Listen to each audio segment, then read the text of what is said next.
Bah moi je suis Richard Gallon pour ceux qui ne me connaissent pas là. Là on est en Macédoine, Kruševo, un site de fou. C'est pour ça qu'ailleurs qu'on est revenu, parce que là en vérité c'est quand même le rêve pour voler ici. Normalement on n'a pas des conditions de rêve, mais aujourd'hui on a eu des conditions de fou. C'est la deuxième manche, après une première manche catastrophale, une deuxième manche moins catastrophale. Aujourd'hui on a une petite manche de 88 km, 90, ce qui est pas trop mal ici. En vérité ils ont fait une manche pas trop longue parce qu'ils ont pensé que ça allait pas être super bien, mais on a eu des conditions hallucinantes quoi. C'est des nuages partout, des nuages partout. Donc c'est devenu meilleur de ce qu'on a pensé. On m'a dit turbulent un peu quand même. Hein? Turbulent un peu, non? Non. Normal. Normal. Turbulent, je pense que c'est turbulent. Turbulent, tu vas à Saint-André-les-Alpes en juillet, au côté sud avec 32 nord, ça c'est turbulent, mais pas ici. Non, c'est pas du turbulent. Non, il y avait des bons thermiques, il y avait du 3, 4, 5, même pas de 5, il y avait 2, 3, 4. Ouais. Donc, non, mais c'était bien, on a eu des beaux plafonds en 2007-2008 quand même, ce qui est assez sympa pour ici. Vu que la planète est à 500-600 mètres, donc on est assez pas mal catapulté en hauteur. Le décollage était assez dur, le décollage est toujours assez dur ici, parce que c'est des cycles, ça monte pas, il faut trouver le cycle. Alors aujourd'hui on est parti première fois du côté sud, première fois qu'on le fait. On a une petite balise à gauche du décollage. Ils ont voulu nous... On a fait un zigzag seulement sur la montagne avant d'envoyer en plaine. Après on est parti sur la plaine. Aujourd'hui c'était assez facile de partir sur la plaine parce qu'il y avait des gros plafonds et les transitions, les cheminements étaient assez bons quand même. Il n'y avait pas des gros trous entre, il y avait vraiment...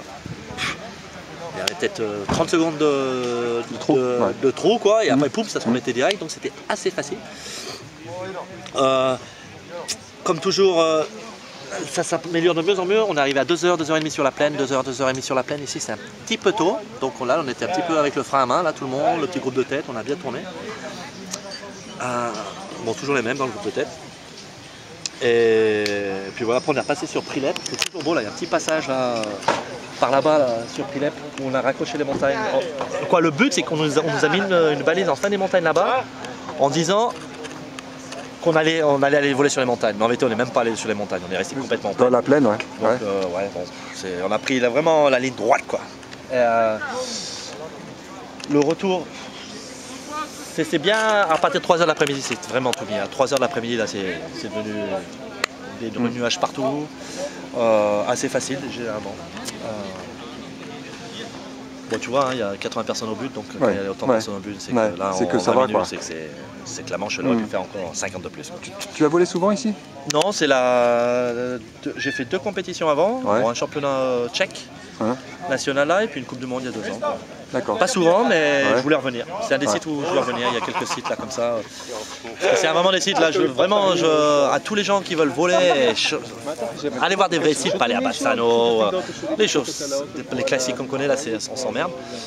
Mais là, sur des vrais sites comme ça, parce qu'il n'y a aucun risque. C'est vraiment des sites où on peut vraiment voler. Il n'y a aucun risque. Tu as 30 km sur 42 d'atterrissage. Et puis de la plaine aussi. Ouais, voilà, c'est que tu peux poser partout. Tu as la montagne, tu te casses vite de la montagne et tu es en plaine. Voilà.